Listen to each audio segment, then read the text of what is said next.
You will learn one day. Chelsea board, the new board, Chelsea, Chelsea, Chelsea. When are you gonna learn? Stop airing your dirty laundry for everyone to hear.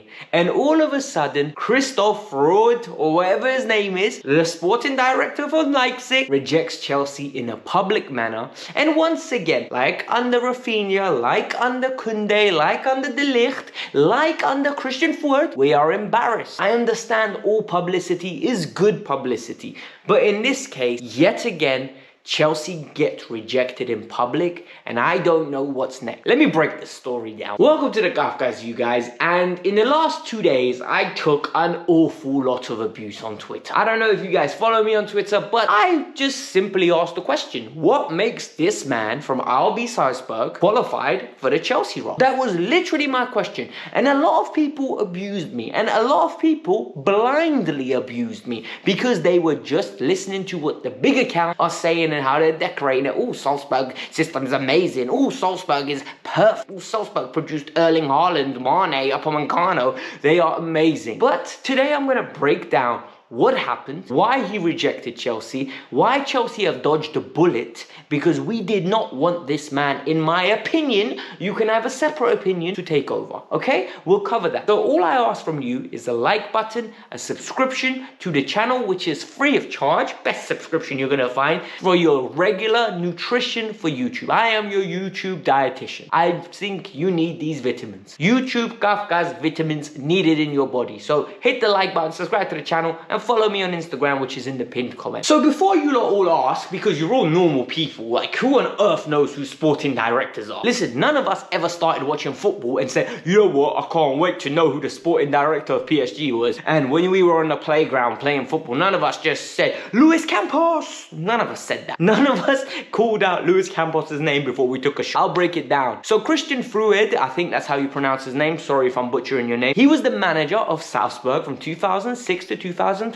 Then he went into something called a sporting coordinator from 2012 to 2015. And then when Ragnick left and went to RB Leipzig, basically getting a promotion, he stayed as the sporting director, the sporting conductor of the Salzburg group. Now he's been linked with Chelsea, and a lot of people are going to give him a lot of plaudits, and I think he deserves a lot of plaudits, right? This man has done a great job at RB Salzburg. He's produced Haaland, Mane, Upamecano, Mbeumo, Sabitzer. There are a lot of players like Adeyemi recently and Sesko currently. So he has a good track record at developing young players. And as I was saying, it's been an eventful few days, and Chelsea Twitter, as any football Twitter, jumped on this because Fabrizio Romano said the deal will be concluded in a few days. He has been told that the deal will be done. And when Fabrizio says that, people get excited.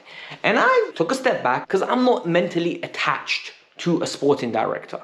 I think a sporting director is good and is going to be the most important hiring. So I am not invested into this man the way that the rest of Chelsea Twitter were pretending. Then Ornstein comes out and goes, no, he's staying put. And right now it's got confirmed. He is staying put. I'm really happy I didn't release this video yesterday.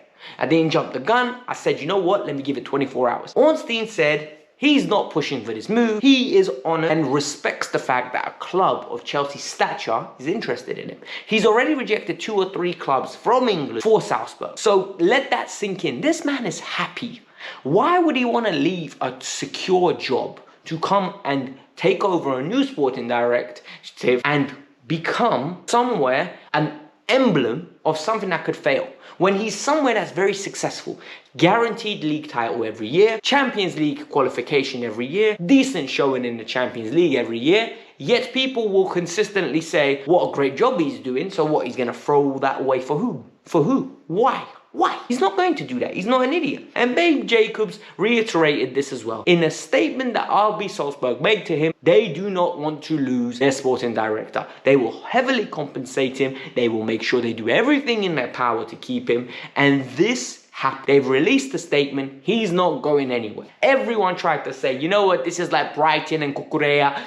Fabrizio's right. You don't know what you're talking about. Well, Fabrizio's wrong in this case. He doesn't get it wrong often, but he got it wrong on this case because Ornstein and Ben Jacobs shut it down, and it's confirmed. Christian Freund, or whatever his name is not going anywhere. A lot of you are going to ask me, Alex, why did you not want this deal to happen? And I've got multiple reasons, and we're going to start from the top and make our way down. Number one, he only knows Salzburg, and this is an issue for me.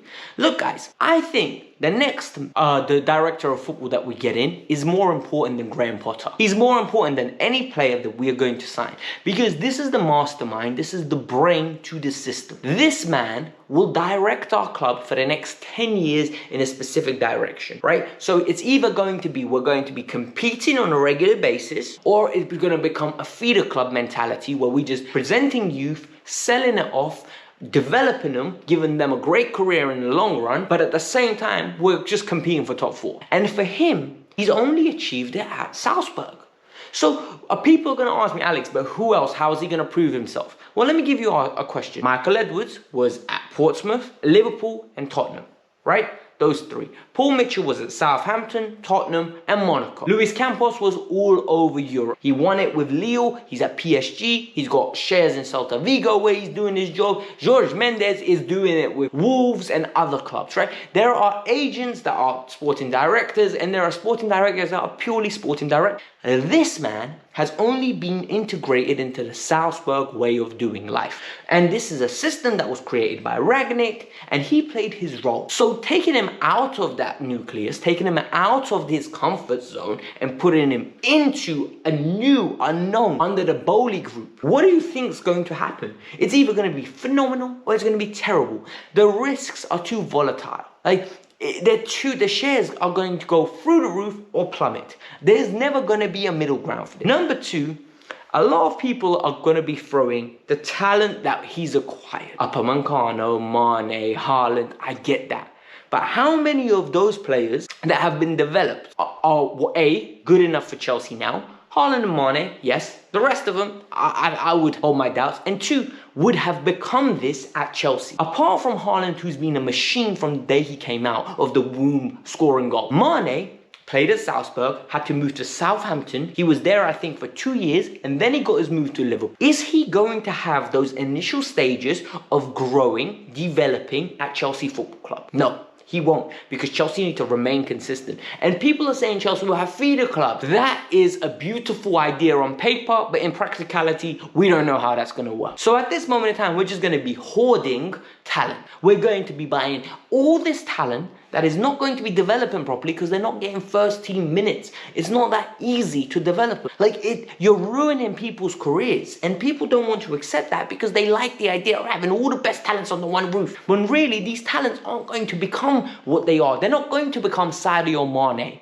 They're not going to become Upamecano because they're not getting regular minutes. They have to make mistakes. And at Chelsea, you can't afford to make these mistakes because you want to be competitive. You need to make the top four. This is not Salzburg, where you win the league on a yearly basis, and people don't want to accept that. Then we have to say another thing. Is the culture at the club changing that much that we are going to become Arsenal, that we are going to become Dortmund, that we are going to become Leipzig? A club that doesn't win trophies of the top caliber anymore. A club that takes joy in just developing youth, getting them to a certain level, and then these players are going to leave. Because this is what's happening to Salzburg. This is what's happening to Dortmund. This is what's going to happen to Arsenal. And people don't want to accept it. You don't believe me? Let's talk about it. Dortmund, Lewandowski left. Götze left. Yeah? More recently, Aubameyang moved on. Any development of talent, Erling Haaland moved on. Salzburg developed. Haaland jumped ship straight away, first opportunity. He ran off to Dortmund. They are not developing enough players, in my opinion, of a caliber to say that he has got enough of a proven record for me to say, give him the keys to the Chelsea car. Am I saying he's a bad sporting director? No, do not misquote me on this. I do not want any of you clipping me and putting me around saying this guy's a terrible sporting director. He's a great sporting director. But is he the one that you give the car keys to your Ferrari? Chelsea is a Ferrari. They're high performance car. We need to be winning, guys, for crying out loud. This isn't about participation. This is Chelsea Football Club. How, and this is the question, How do you believe that these players will integrate into the team? Because a lot of people said to me, Adeyemi starts for Chelsea. Sesko starts for Chelsea. Let me ask you and throw some names in your direction. Christian Pulisic, Kai Havertz. When we signed them, I got told the same thing. These players are good enough to make you win now. They're talented enough. Why? Because they were playing Saudi Germany and they were playing really well. Then, let's not go too far away. Then we're going to say, Mason Mount is ready to perform for Chelsea now. Well, you're not patient with Mason Mount. What's going to make you patient with Rejan of Adeyemi? Like, realistically speaking, you're not patient with Reece James. People weren't. People were getting frustrated with Reece James at one point. They're not patient with Callum Hudson-Odoi. These are players that have been at the club since the age of 6, 7, 5, 9. Like players that are blue. Their blood is blue because they're Chelsea's. Players from a young age. All they know is Chelsea. Yet fans aren't patient with it. So you think fans are going to be patient with a person that we go and acquire for £20 million. And then they come in and 2 years later they're not performing because they're not given minutes. Quick question. Hutchinson, Chukwuemeka, and what's his name? Casadia or Casadelli, whatever his name is, the guy that we signed from Italy. How much money have we invested into them? 3 for Hutchinson, 20 million and 15 million, right? We spent nearly 35 million euros on 2 talents. How many opportunities are they going to get at Chelsea? Realistically speaking, how many opportunities are they going to get? You sprinkle in Tino Anjorin, you sprinkle in Harvey Vale, you sprinkle in Mason Mount, Conor Gallagher. All of a sudden, you've got a phenomenon of midfielders and no minutes to share around because Chelsea need to remain consistent. This was a bad idea. I really hope the person we do get is going to be a great sporting director. A lot of people are going to be very annoyed at this video. I don't care. This is my opinion. Respectfully, put your opinions in the comments below. Let me know your thoughts. But this was the Kavkas View. I hope you had enjoyed this video. I hope you're not too heartbroken about this deal. Peace out. I'm out.